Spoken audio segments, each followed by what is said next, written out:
Universitas Negeri Padang berdiri sejak tahun 1954 dengan nama PTPG Batu Sangkar. Visi Universitas Negeri Padang menjadi universitas bermartabat dan bereputasi internasional.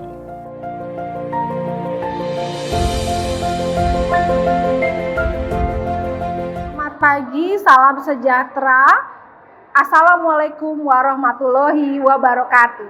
Yang terhormat dosen penguji ujian kinerja PPG dalam jabatan Universitas Negeri Padang, perkenalkan saya Rosalina Fitrida Pakpahan, mahasiswa PPG Biologi dalam jabatan periode 2 tahun 2023 pada hari Senin 12 Juni 2023 melaksanakan ujian kinerja di SMA Kristen Kanaan Jakarta, dan berikut video yang sudah saya laksanakan. Terima kasih. Wassalamualaikum warahmatullahi wabarakatuh.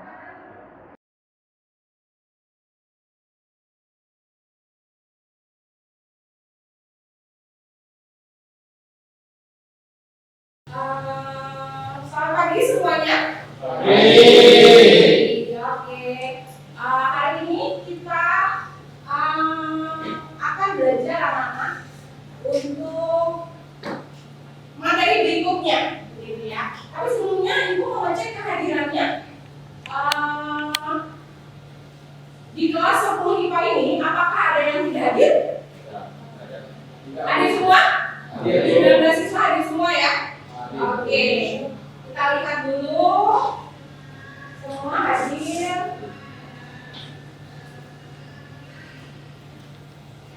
Ya. Karena kalian hadir semua, seragamnya lengkap nih semuanya nih? Oh, lengkap ya pastinya.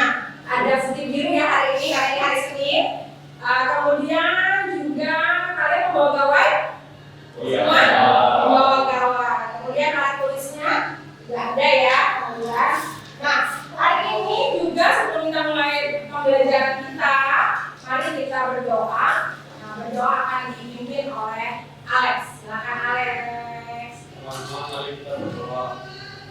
Tuhan Yesus, terima kasih Anda sudah memberkati kami dengan hari ini. Saat menyembahmu, kami bisa hadir di sekolah dengan sehat. Tuhan, tolong berkati kami dalam pelajaran minggu ini, semoga kami dapat berpartisipasi dengan baik. Dalam nama Tuhan Yesus kami berdoa. Amin. Terima kasih Alex. Hari ini setelah kita mau belajar tentang perubahan lingkungan ya. Nah, tujuannya apa sih kita mau belajar tentang perubahan lingkungan? Kita akan belajar tentang bagaimana menganalisis penyebab dan dampak negatif dari perubahan lingkungan dengan menyajikan data, hasil kajian literatur, atau pengamatan atau wawancara, begitu ya. Nah, berarti ada studi kasus di sini untuk kita analisis seperti apa, gitu. Nah, kalau anak-anak bisa pahami, sebelum kita masuk ke materi berikutnya, coba kalian pikirkan, ya. Pada saat kamu SMP, misalkan ya. Pada saat kamu SMP atau pada saat kamu masih kecil begitu, kalian kira-kira banyak tak patokan di sekitar rumah kalian? Banyak. Dengan yang sekarang?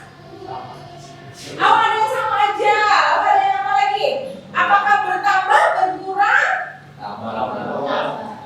Makin lama makin bertambah gitu ya. Kalau dengan sekarang 2000 berapa sekarang? 2023 dan kemarin sebelumnya mungkin pada saat kalian SD 6 tahun apa namanya 9 tahun sebelumnya itu pasti akan ada banyak perubahan. Nah, perubahan ini itu bisa berdampak seperti apa menurutmu? Dampak positif, negatif. Dampak positif atau negatif? Kira-kira kalau dampak positifnya seperti apa? Kenapa ya? Majunya ekonomi. Oke, dari segi sudut pandang ekonomi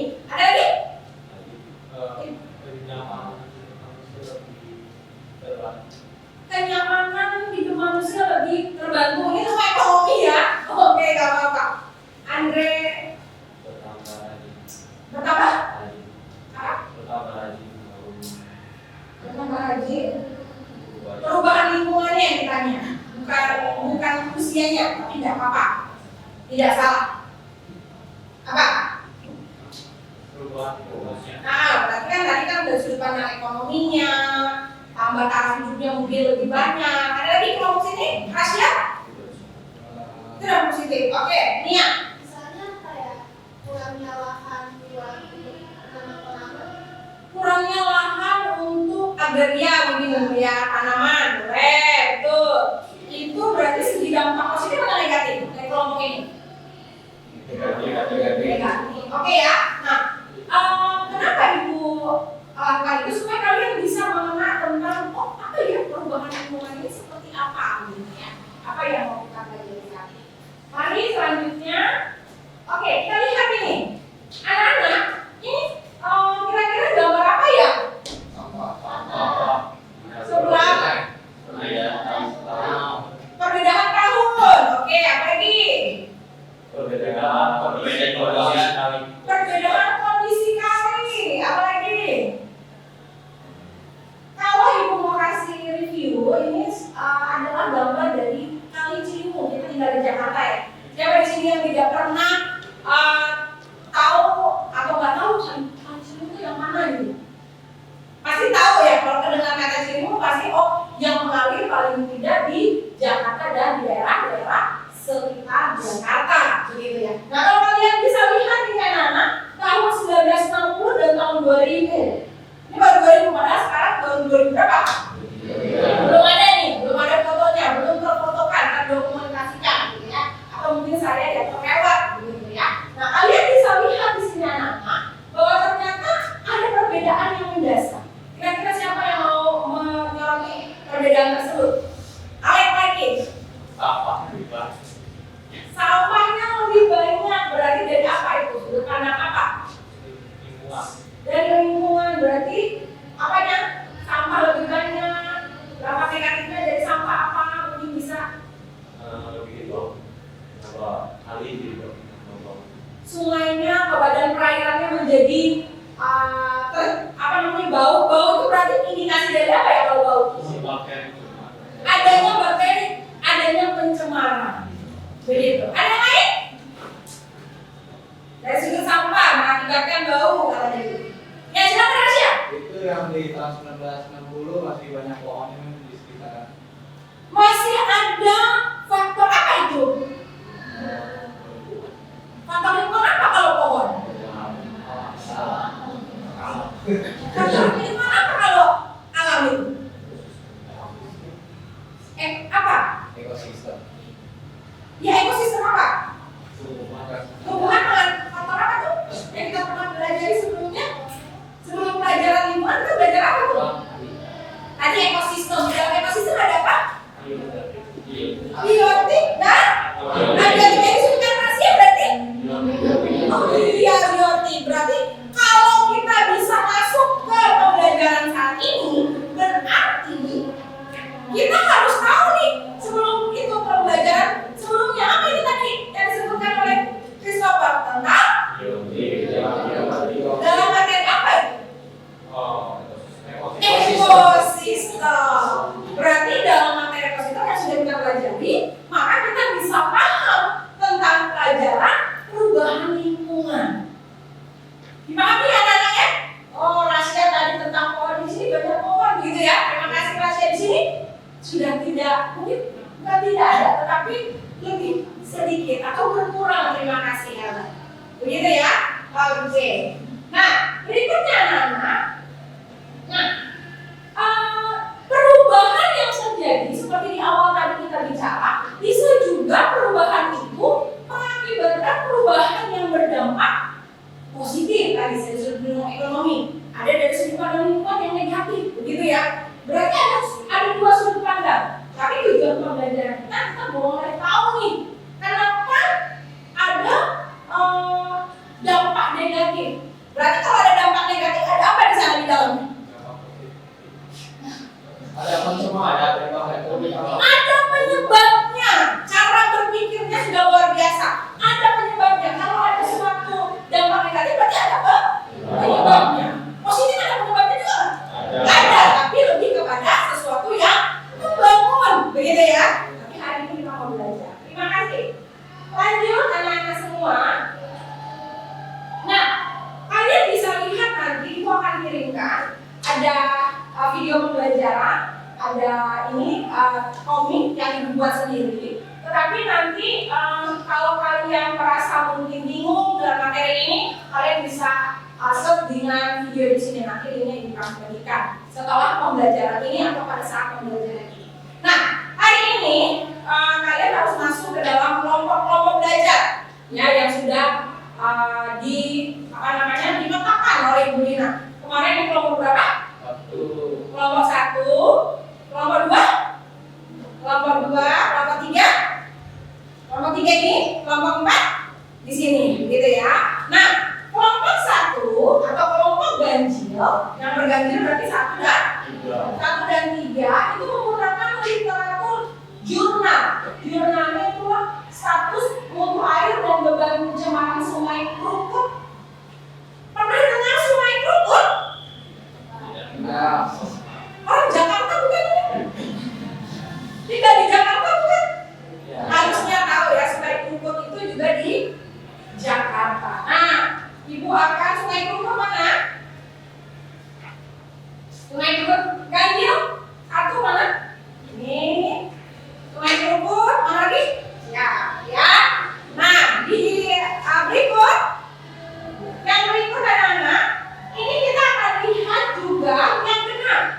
Yang benar itu adalah Sungai Ciliwung. Mana Sungai Ciliwung? Oke, kelompoknya Rasya dan kelompoknya Helen. Nah, tugasnya apa ya ini? Nah, kalian sudah masuk dalam kelompok-kelompok. Kemudian apa yang harus dikerjakan? Nah, kalian akan membuat yang namanya diagram.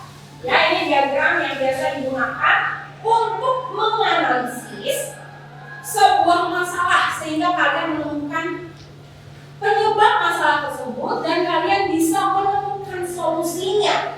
Nah, saya akan bagikan dulu LKPD-nya. Ini ya Pak.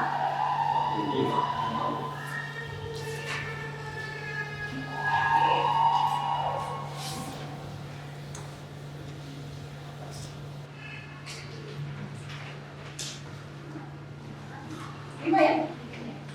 12 ya, Pak. Oke. Akhir. Nah, kalau kalian lihat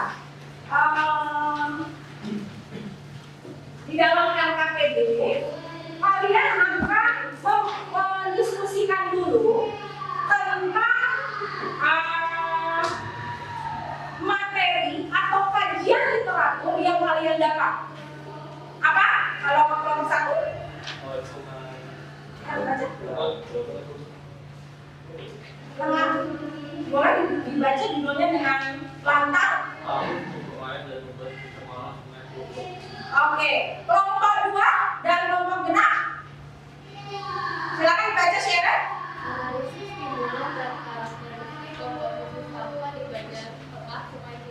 Oke, nah kalian diskusikan, kemudian kalian baca dulu petunjuknya dalam LKPD.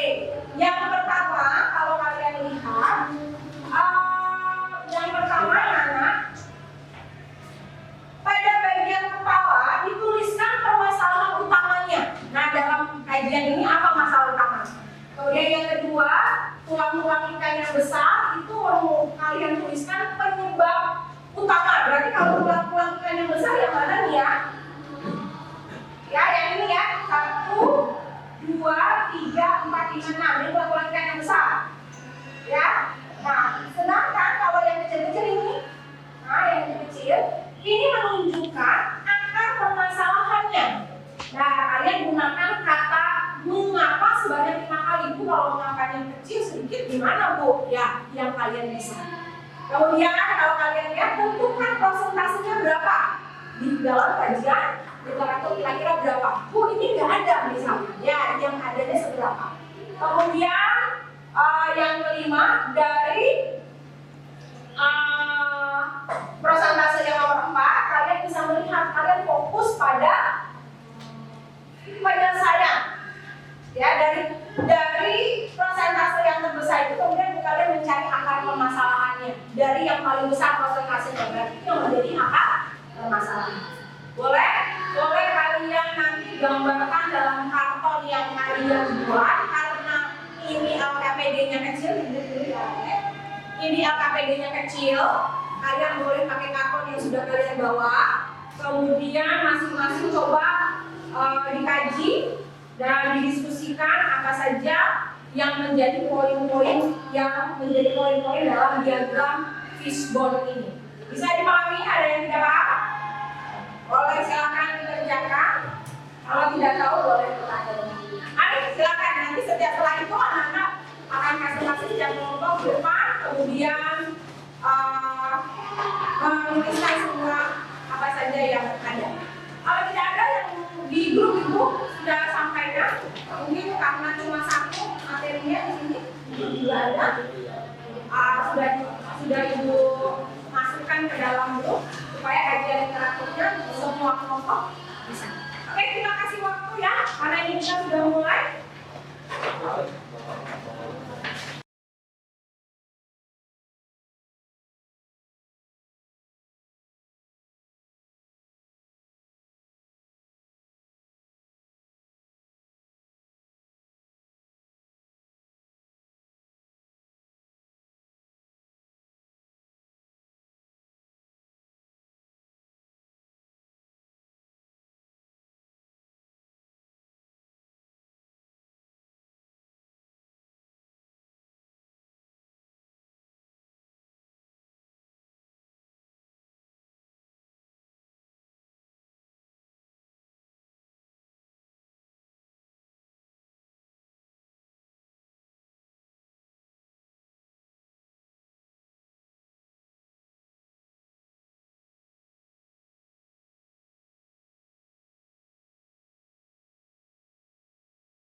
Membantu temannya supaya bisa benar. Mari silakan. Kita nafas dulu untuk kelompok 2.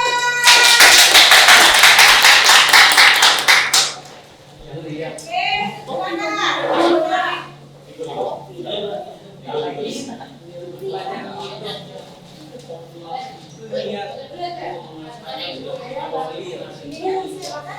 Ya, suara silakan. Depan Pak Ustaz. Selamat pagi teman-teman. Pada kesempatan kali ini kami kelompok 2 akan mempresentasikan hasil dari kerja kami, yaitu tentang fishbone diagram. Berjudul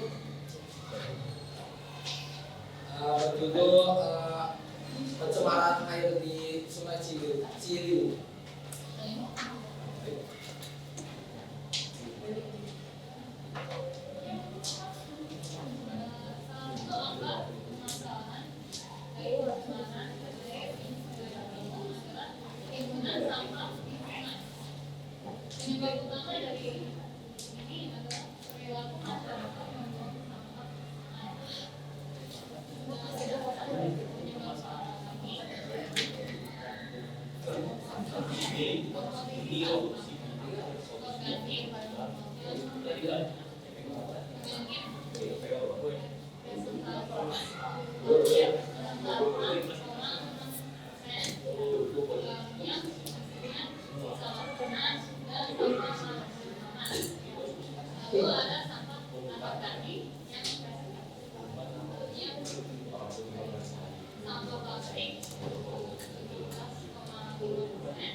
Jadi yang selanjutnya saya akan menjelaskan pertanyaan-pertanyaan yang saya ambil dari akar permasalahan. Yang pertama adalah mengapa tingkat pelayanan sampah masih kurang. Yang kedua, mengapa banyak masyarakat yang membuang sampah.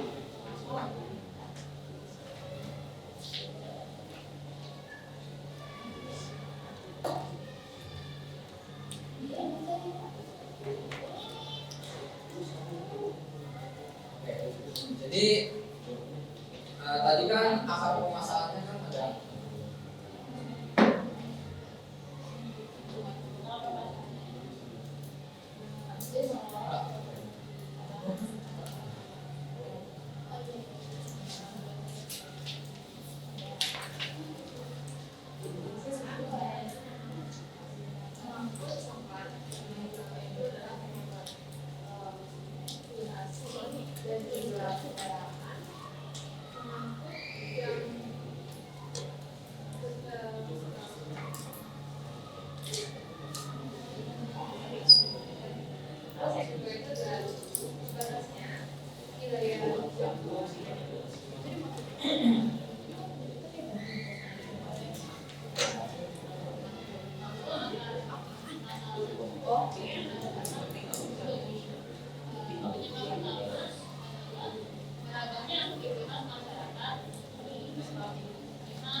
Terima kasih kelompok 2.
jawab?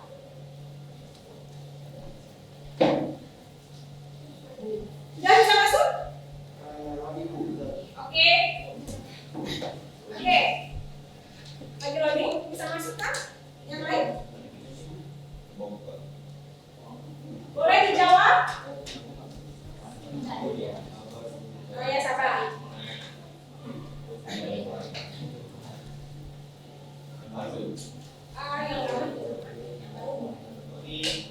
Bisa?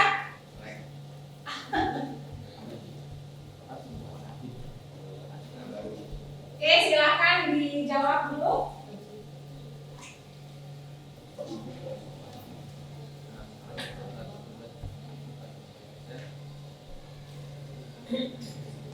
Untuk mengevaluasi ya.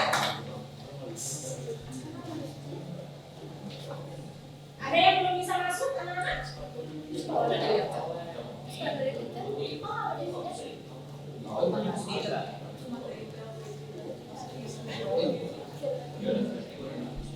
Oke.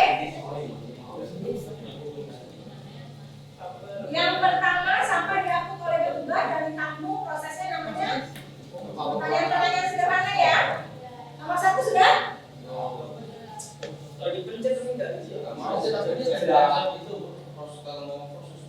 proses. Oke, kita jawab bersama-sama ya. Ini bentar.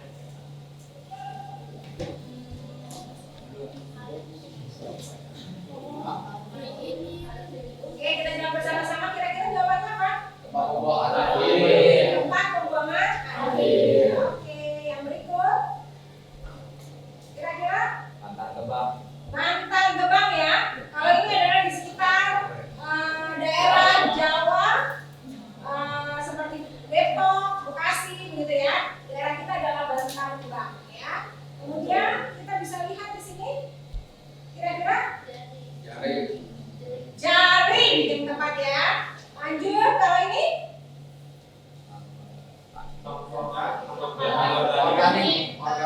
Oke. Kemudian berikutnya, sering bertambahnya apa? Kualitas Sungai Krukut menurun. Tadi yang Sungai Krukut, jawabannya? Seiring penduduk. Penduduk ya. Oke. Berikut kita mulai lagi parameter air. Salah satunya adalah TSS. Apa itu TSS? Ayo dilihat. Siapa yang bisa? Zat padat yang tersubstansi. Menunjukkan apa itu parameter itu?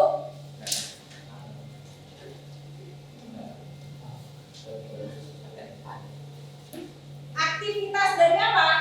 Kendaraan, penduduk, pertanian, atau pabrik?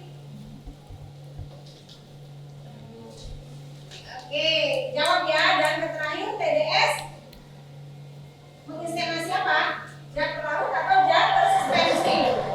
Lanjut, tentang parameter TDS dan TSS yang tinggi akan menyebabkan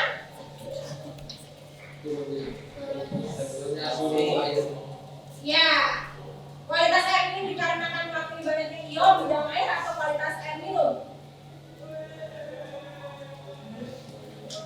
Kemudian uji parameter BO. Kandungan oksigen. Oke. Uji parameter BOD. Jumlah oksigen yang digunakan. Oke. Nanti Ibu kasih linknya untuk kalau kita sudah semakin sedikit, kita akan masuk ke berikutnya. Ya. Nah, dari hasilnya permainan kita tadi, Ibu mau meminta kalian menyimpulkan tadi ya. Tadi kan sudah menyimpulkan, tadi kita menyimpulkan bersama-sama dari kelompok 1 dulu. Silakan disimpulkan solusinya tadi penyebab masalah utamanya apa? Silakan bicara. Masalah utamanya itu ya penduduk yang kurang. Masalah utama dari kacamata tersebut itu adalah budaya dari penduduk tersebut yang kurang mengolah sampahnya dan limbah domestiknya dengan lebih baik, sehingga terjadi pencemaran.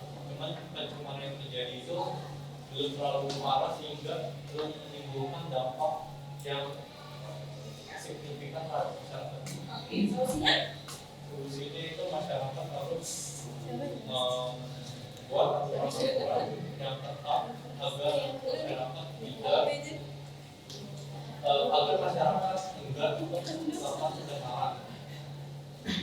Dan pemerintah juga bisa melakukan bantuan seperti memberikan treatment pada air sungai sehingga bisa diproduksi dan membangun fasilitasi yang terjadi sehingga kesempatan terkurangi atau juga. Oke, terima kasih. Kelompok berikutnya, kesimpulannya? Kesimpulannya, pencemaran air dari Sungai Peluru ini disebabkan oleh sungai di Sungai Peluru yang memiliki kadar bakteri yang disebabkan oleh penduduk yang padat yang disertai dengan tata pengelolaan yang tidak banyak. Solusinya yaitu pertama mengkonsumsi air dari sungai, kedua mengkonsumsi hasil petani dipati di sungai yang tidak tercemar, ketiga memelihara penduduk yang tinggal di bantaran sungai ke lokasi yang lebih baik. Oke. Berikut kesimpulan untuk Sungai Ciliwung, silakan. Ya, kesimpulan dari kelompok kami, pencemaran di tengah Sungai Ciliwung itu karena tingkat pelayanan pengangkutan sampah di Indonesia yang berada di level mengkhawatirkan. Sehingga solusi menurut kami adalah memperluas lapangan kerja di bidang kebersihan agar dapat memaksimalkan pelayanan pengangkutan sampah. Oke, berikutnya silakan yang satu kajian. Kesimpulannya dari kelompok kami adalah pencemaran air yang di Sungai Ciliwung ini itu adalah karena adanya sampah yang memiliki banyak faktor pendukungnya. Maka dari itu solusi yang kami berikan adalah menerapkan kebijakan dan strategi nasional pengolahan sampah, satu dilanjut dengan meningkatkan pengangkutan pelayanan sampah, dan terakhir untuk meminimalisir timbulan sampah dengan menggunakan jadi. Jadi kesimpulannya adalah untuk mencegah semua ini agar tidak menjadikan kejadian yang semakin. Oke, terima kasih. Nah, refleksi kita apa hari ini, pembelajaran hari ini? Apakah kalian senang dengan pembelajaran kali ini? Oke, senang. Oke, ibu juga merasa senang karena kalian aktif di setiap kelompok yang bisa membuat kalian semakin menciptakan solusi-solusi dari setiap permasalahan yang timbul di dalam masyarakat. Baik itu bisa jadi dampaknya positif dan dampaknya negatif. Dengan akhir kata, ibu mau memberikan motivasi, sedikit motivasi yang ibu kutip, ya, bahwa ternyata jangan pernah berhenti untuk belajar, karena ketika kita berhenti untuk belajar maka kita berhenti untuk bertumbuh. Oleh karena itu sekian dari Ibu Lina dan terima kasih. Silakan.